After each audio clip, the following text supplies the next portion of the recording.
Parashat Tetzaveh. Last week in Parashat Truma, we have a description of the kelim, of the vessels of the Mishkan, besides the golden altar that it's brought at the end of our parasha. In between those things, between the beginning of the parasha and so on, we have the description of the vessel, of the clothing of the Kohen, and mainly the Kohen Gadol. Of course, why is the golden altar is described separately from and after the words of the clothing of the Kohen? So if we're going to look at this, it seems like in a way that today, to us, we don't have anything to do with this week's parasha. Why? Because it deals, first of all, on the Kohanim, and even more so, we don't have Bet HaMikdash, we don't have anything today. After the destruction of the temple, especially the second temple, and mainly, actually I should say only the second temple, the concept of the word Kohen, Zalman, takes some amazing chulet. The concept of a Kohen, and what I'm going to tell you, we're going to be maybe ruffle some feathers, lost a lot of its meaning. However, in the world of God, when you take something, you always fill it up with something else. So we took the avodah of the Kohanim, of the priests, out. It's out of our lives. So there's nothing. There's nothing for us like the priests used to do. But in return, we all became Kohanim. We all became Kohanim. In other words, the avodah of Bet HaMikdash, instead of being designated for a small group of people, became a personal kind of an effort.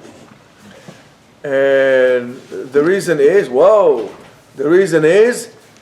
so the pasuk would be fulfilled. V'asu li mikdash v'shachati betucham. And they should make me a temple, and I would dwell among them. Guys, children, and I'll dwell among them.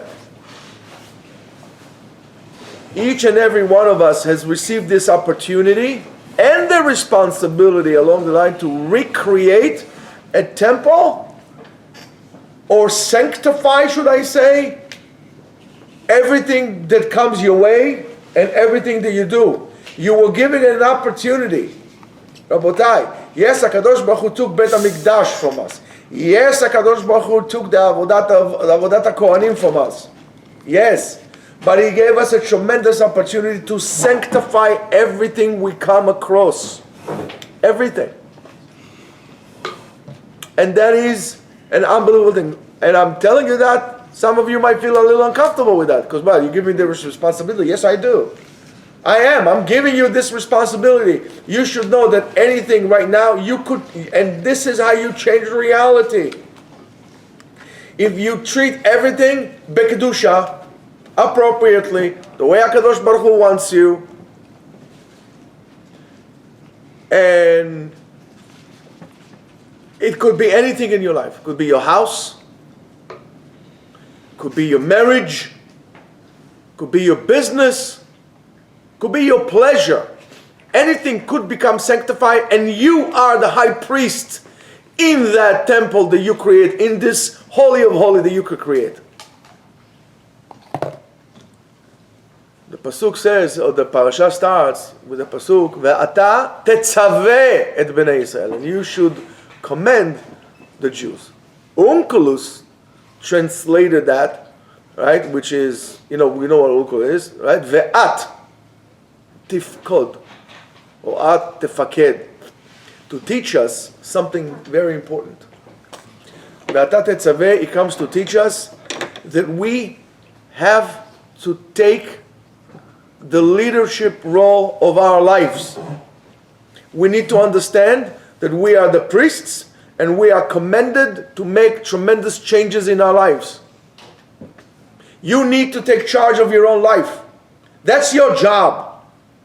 Don't let somebody else decide for you how to live your life, or what you should like, or what you should not like, and what you should say, and how you should say. Take charge of your life. Don't care what somebody else says. It's your life.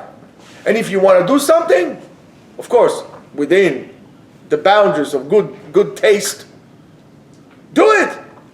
You don't have to give an account. You want to make a wedding that's going to cost you $20,000? Go ahead and do it. You don't have to give an account to anybody. You need to make $200,000 wedding. The kedusha, your kedusha will come when you're going to start understanding that that you are responsible for your life. When you don't take responsibility to your life, there's no kedusha. You know why? Because you don't care what happens. Regardless of what will happen, you're always going to blame somebody else. We need to understand that our essence is really to be our own creator. And what do we create? We create the reality.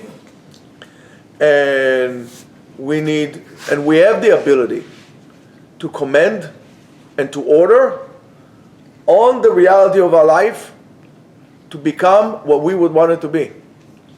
If you reach a certain point in your life and you don't like what you see, nobody's fault, it's you. Your fault. You have an ability to change it at any given moment. At any given moment. Of course, it'll be easier for you to change your life when you're young. But you could change it at any given moment. From that idea, the concept of tshuva came. The ability to change. So don't say, oh, I'm too old, I'm too fat, I'm too this, I'm too that, blah, blah, blah, blah, blah. His fault, her fault. Your boat, you're the commander, you're the captain. You're going to either sail it or sink. And I'm going to tell you something. A ship that waits for the perfect winds to sail would never leave port.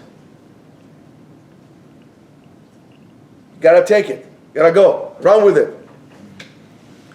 The idea is, again, that you are the Kohen Gadol. You are the high priest of your life. And it's your ability to sanctify your life. The parasha continues and talks a lot in detail on the details of the clothing of the Kohen Gadol, and really gives us a tremendous details on details upon details to really teach us to be very careful and very particular with the purity of our dwellings, of our clothings, and of our actions. Because if that would not happen, we would not be able to commend and order the reality of our life into the right direction. In other words, those things operate hand in hand, along the same lines. As much as the Kohen Gadol needs to be pure, we also need to be pure in our lives, in basically all aspects. And you see it, of course, in the avodah of the Kohen Gadol in Yom Kippurim. He does this avodah, he goes to the mikvah, he finishes this, he goes to the mikvah again, changes his clothing, and so on and so forth. That's why it's very important to dress up appropriately and to act appropriately, and so on and so forth. If you act in chaos, there is not going to be any holiness in your life. If you don't have order in your life, there's not going to have Yeshiva dat. You're going to be scattered, unproductive, and not successful. And all the jobs of the Kohen Gadol, and the Kohen Gadol has many jobs, he acts as the messenger of the people in the daily routine of Beit HaMikdash. And the reason is to teach us that we all need to work like the Kohen Gadol, each one to each other, as one unit. And this is how the Kedusha of Am Yisrael comes. And the clothing of the Kohen Gadol that I mentioned in this parasha, really screams out loud for that mission that we all need to unify together and operate, and this is how we bring the Kedusha. The Kedusha does not come from doing all kind of funky things, rolling in snow and doing all kind of things and doing this and doing the other one. The Kedusha comes from unity. From unity. And everything that the Kohen Gadol that he wears and acts is a reminder to us of how we should do it. So let's just look a little bit of some of the things that they have, or the clothing of the Kohen Gadol. So if we talk about the ephod, what is the ephod? The vest. The vest. The ephod has two straps, and each one of them there is an even shoham, and the names of each one has the 6 names of the tribes. So together they have the 12 tribes on the shoulders of the Kohen Gadol. That in a way carries the burden of the people. Yes, one here and one here, and then the names are inscribed into it. After that, we have the description of the breastplate, the choshen. And the choshen also has the names of the 12 tribes. However, this time is a little bit different. In this case, every tribe gets a different expression to a particular stone by its individuality. And that representation of that. Each shevet has a special stone which is completely different than the stone of the other tribe. So it's not enough that a Kohen Gadol carries Am Yisrael as a unit on himself. By the way, that's a very big lesson to anybody who is a leader or wants to be a leader, whether a leader of a family, or congregation, a city, nation, and so on and so forth. All these things. But also, not only carrying the weight of the shoulder, on the shoulder, thank you, but also representing the difficulty and the difference and the uniqueness on each and every tribe. So if, for example, the worst thing you can do, or well, the many worst things you can do as a parent, but one of the worst things you can do as a parent is tell one child, why would you be like the other one? You neglect his own individuality, and by doing so, do not expect him to grow in a positive way, because he's going to seek his individuality, to express his individuality in a different manner that is not going to be so positive. Each one is a world by himself. In the description of the Me'il, which is the coat, we're already going down from the level of from the global level of a tribe, of a shevet, to the individual level. At the edge of the coat that he wears, the how do you call this? Call it tunic? a coat. Tunic. Yeah. Well, whatever. I don't know. A tunic. Tunic sounds like Romans. Like almost like a toga party here, but Animal House, right? I'm sure you all seen Animal House. But in the coat there are little bells and little rimonim. Rimonim are those chimes that they have over there. And the pa'amon and the rimon express or represent two different type of people. There are those who wherever you go, you see them or you hear them, right? And these are the ones who make their noise like the pa'amon, and they're also the humble ones, tznuim, which is called the rimon. Rimon, almost like a pomegranate, but it's more hollow. It doesn't make a lot of noise, but it's there. And both of them are needed in Avodat Hashem. We need both of them. We need the pushers, and we need the other people. Actually, we need everybody.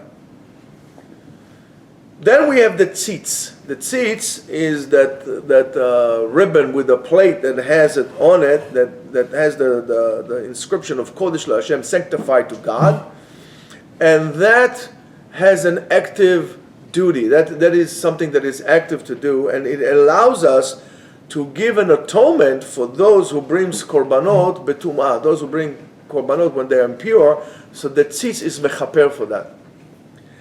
And why is that? So to create a reality that everybody that brings a korban to HaKadosh Baruch Hu could do so without any exceptions, and that would include those who are machmirim and those who are not, those who are particular and those that are more lenient, to create it's a scenario that everybody is equal in the eyes of God. Of course, when they come in to serve Him. And now you understand when we read the kinot, we say En lanu tzitz velo achshav tzitz, and so on and so forth, right? Mm-hmm.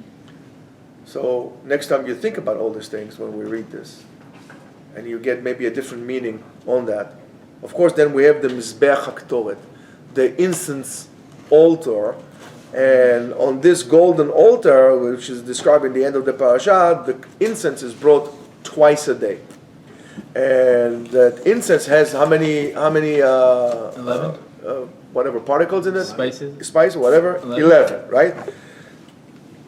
Pay attention that each and every one of them have a specific smell, fragrance. Some of them actually have bad smell, right? In Masechet Kritut. Wow, Idan, Masechet Kritut. Vav. Idan. Bet. Okay, Baruch. But that's amazing. Masechet Kritut, right? Vav Amud Bet. We find the explanation. Am Israel is compiled from a variety of people. Some are righteous ones, some are criminal, some are wicked, some are sinners, some are not. However, only together we would be able to reach perfection, harmony, and national achievement. We need everybody. I hate to speak again about going to the army in Israel. But if you think that you're not needed, you're wrong. We need everybody. All decks, all hands on deck. Everybody. If you say, if you don't give me what I do, I leave Israel, I leave, I'm not here. That is, I would say, almost an act of treason. If your people are fighting, and they're fighting for their lives, and you choose to leave them behind and not to take part, that's almost treason. You're betraying them. They need you. They need us. We need each other. Eitan, please, some chulet. Tikach. I'm not gonna continue until you take chulet. And that opportunity, that until Eitan takes his chulet, I would like to say, of course, thank you to everybody that joined us, both in person and online, and to send a special shout out, of course, to Trina and to Lizzie Oliveira, of course, right? That's I'd like to send them a shout out for them. I hope they watch us, and you can maybe upload it, so that will be good. So, and we say ta'anit she'en ba miposhei Israel eina ta'anit. A fast that it does not include some people that also may be violated. It's not considered to be a ta'anit. And a great example for that in the Chumash is the using of the Ktoret in Parashat Korach. So regardless of the effort to divide the people and to create a quarrel and a rift in among them, comes Aaron and uses the Ktoret in order to walk among Bnei Israel and to really stop the plague that started because of separation. Now, plague, it could really mean, plague. People die from disease. But plague can come in many different things. For example, when you have a plague or something, your limbs start to fall apart. You get rotten, internals and so on and so forth. When we are in machloket, our limbs also start to rot and fall apart from within. And we, as a society, become ill. That's why those who put machloket in the am are should be very careful. I really like the words of the Rishon LeZion, the current Rishon LeZion, Arav David Yosef, that says, regardless of whoever said, we are not going to leave the land. We are going to stay here, and we're going to help our people. And a mitzvah to help each other. And I really liked it, and I really appreciate it. So, shout out to him also. You need to understand how we operate. Now, and also it mentions to us, it reminds us, right, to stay united. The same thing as we have in the Arbat Minim. We have all the other Arba Minim, that one have smell, one have, taste, one have taste and smell, and there's one that has nothing. But we all need it. They all are needed. We need everybody among us. That's why I keep telling you, I, not for nothing, say, no Jew left behind. To do selection for Jews, that's something the Nazis do. We don't do selection. Go here, go there. You're a Jew, you're on board with us, and I'm not going to leave you behind. And that's what's important. Now, you should know that together the 11 Samemanim, that we bring in the Torah, since we bring it how many times? Twice. So together is 22 Samemanim, exactly like the name, the alphabet, exactly in the Hebrew alphabet, the 22 letters. The Torah comes to remind us is only by using all colors of the rainbow. Only through that, using all letters of creation, only through that we can reach real harmony and real perfection. We need to remember that.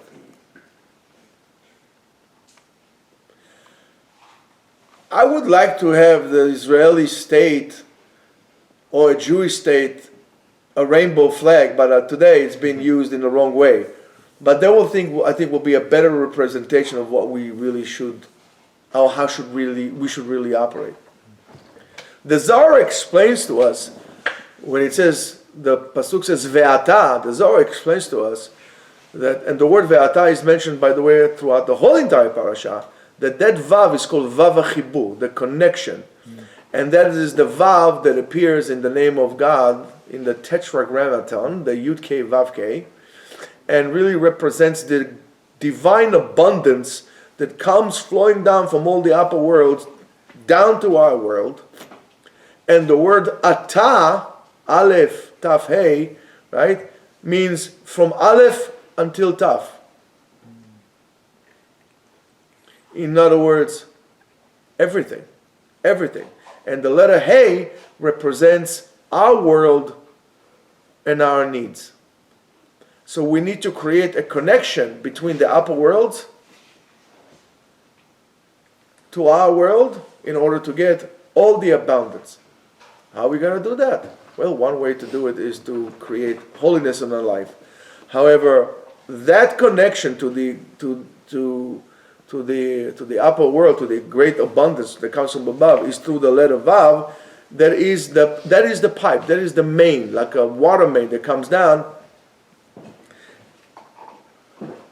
all the way to our reality, our lives. That's how we actually get what we call good life. Is that last week we spoke about it, that we really need to elevate the letter Hey, right? This week we are learning that we need to connect the letter Hey, not only elevate it through proper kavana, right? Tarim leHashem, right? We talk about Turma, to lift up. So if last week was to lift it up, this week is to be able to connect it to the letter Vav that comes, and that is the kavanah of the heart that needs to be in every single action that we do. Every single thing that we needs to be for Hashem. Don't forget what the Medrash tells us about Chanoch. Chanoch was a shoemaker. The guy was a shoemaker. Nothing more, just a regular, plain old, good old shoemaker. However, Chanoch, every stitch that he did, he says, to Hashem. This is to Hashem. This is to Hashem. The result of those actions, of the stitching that he did, that every stitch that he did was dedicated to God, he became an angel. He became the highest level angel. He became an archangel. Look what you could do if you just have the proper kavanah. And this is how we connect it. So now when we are going to enter or put, in other words, deposit, nafkid, right? When we deposit or be in control, right? Atatif kol, we're going to be in control of our actions. This is how we actually do it. We're going to put love, holiness, and meaning. And the results of our actions and the words of our mouth will be powerful and they will be meaningful. In other words, we'll be able to achieve a lot. When we speak, people hear, and when we do something, it will be with blessing and it would sustain.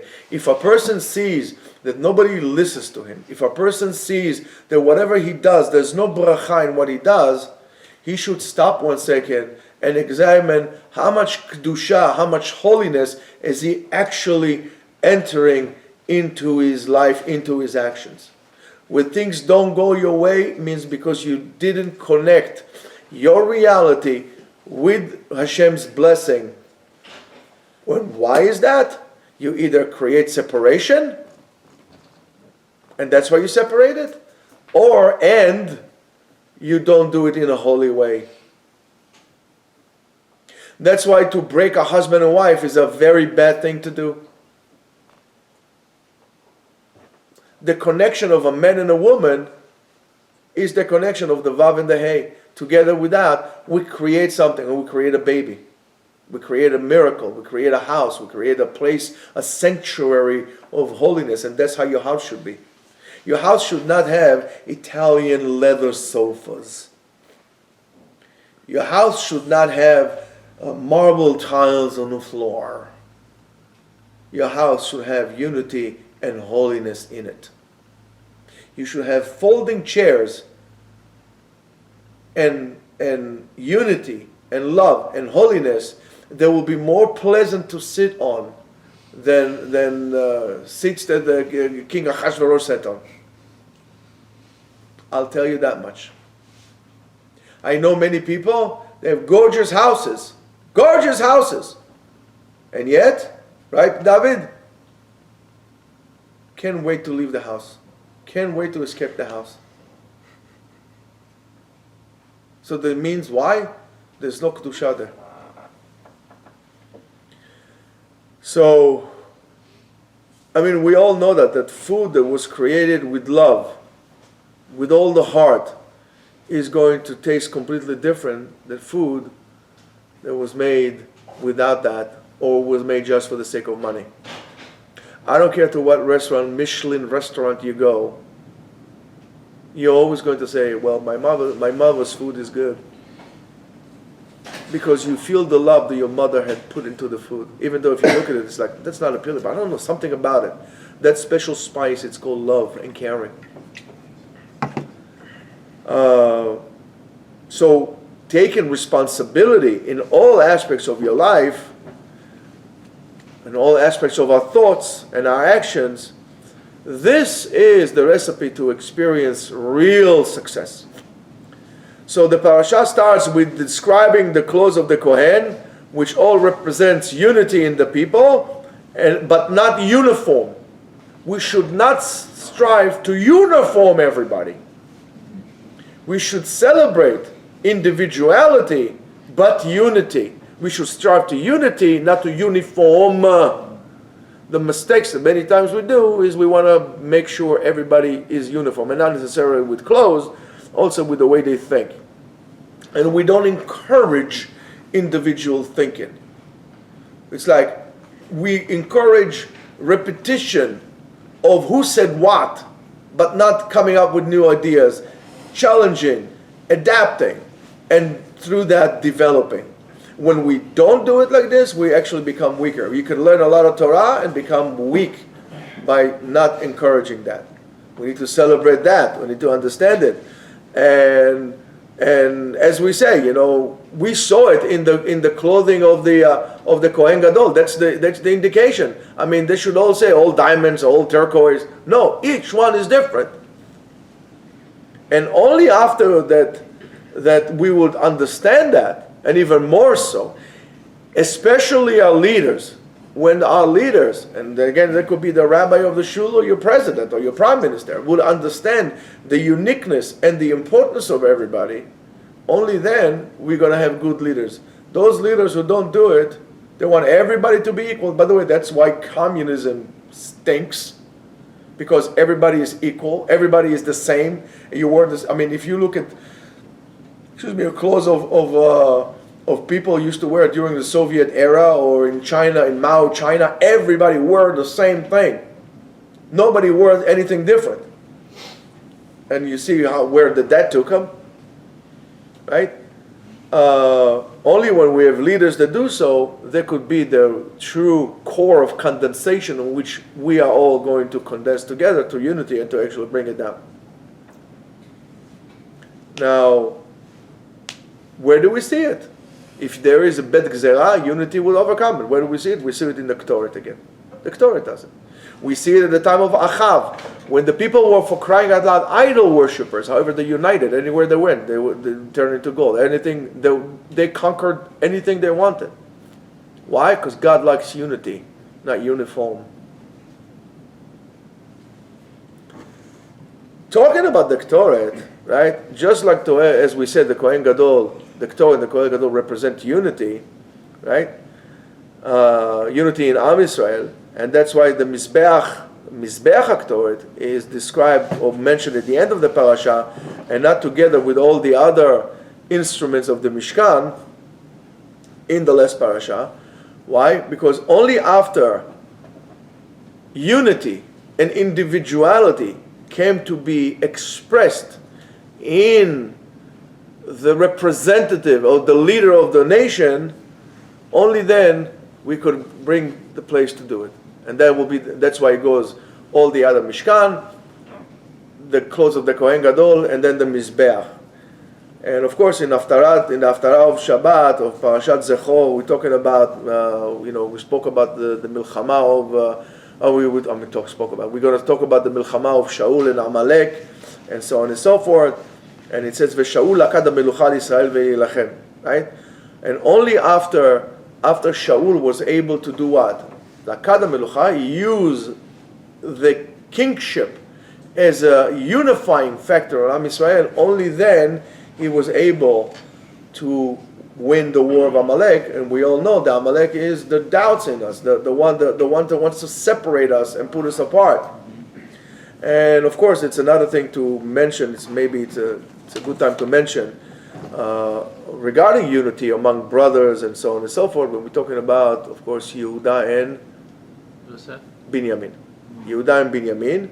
Yehuda, which is the tribe of kings, right? The kings came from, and we expect, of course, that the first king will come up from the should have come up from Shevet Yehuda. And yet we see that Shaul came from Shevet Binyamin. Without getting to the Kabbalistic aspect of that, which is absolutely beautiful and absolutely fascinating, but it's beyond the scope of what we're doing here.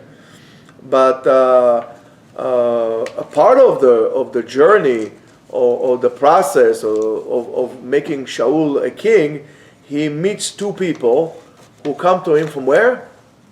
From Kever Rachel. Kever Rachel, of course, is where? Is in Bethlehem, part of Israel, not a part of the Palestinian Authority, right? And she was, of course, the mother of Binyamin. However, where is that? In which Nachala is that? Bethlehem? Is in Yehuda, in Shevet Yehuda. So a descendant of Binyamin gets the backing of Shevet Yehuda for the Melucha, for to becoming king. And this is how we see the true, what we call Ahavat Israel.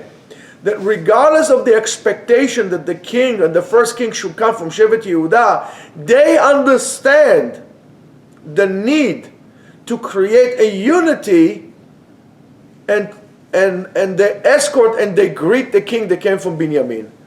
That king that fought Amalek is a descendant of the only tribe that did not bow down to Esav. Of course, that's Shevet Binyamin. And because of that, he was the most fit to initiate that act of unity and lead the war against that. So even though that's what they needed to do, it should have been Shevet Yehuda. They said, for the sake of Am Yisrael, we're giving up, and not only we're not going to protest that, but on the contrary, we're going to greet him and welcome him. The mistake, for example, of the Hashmonaim was they were right to do what they had to do. But once they once they won the war, they should have handed over the Melucha from the Hashmonaim, which were all Kohanim, to Shevet Yehuda. That did not happen. Wiped out. We all wiped out. They all wiped out.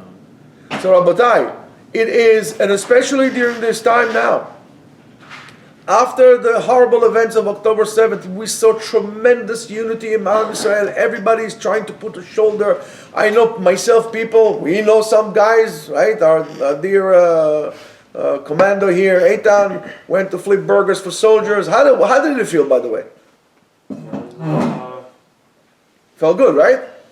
Yeah, I mean, like you feel stupid that that's the most you're doing for them. Yeah, but did you feel like a servant to these people, or you were like, You're lucky to do it. you're lucky to do it? Now, it doesn't make a difference if you flip burgers for somebody, but we all in this together. We all in this together. And it doesn't make a difference. And you could do also certain things for Am Yisrael. So stop being selfish. If you want to be really successful, be united. Utilize each one's gifts in a unique way that he can only do. For the general cloud, for everybody. If you want to have a successful shul, do it. If you want to have a successful nation, do it. If you want to have a successful family, celebrate the difference and the uniqueness of each one. If you want to be successful yourself, utilize all your skills and be in harmony with yourself. Rabotai, let's be united. Let's not leave any Jew behind. Shabbat Shalom and Am Yisrael Chai. Amen.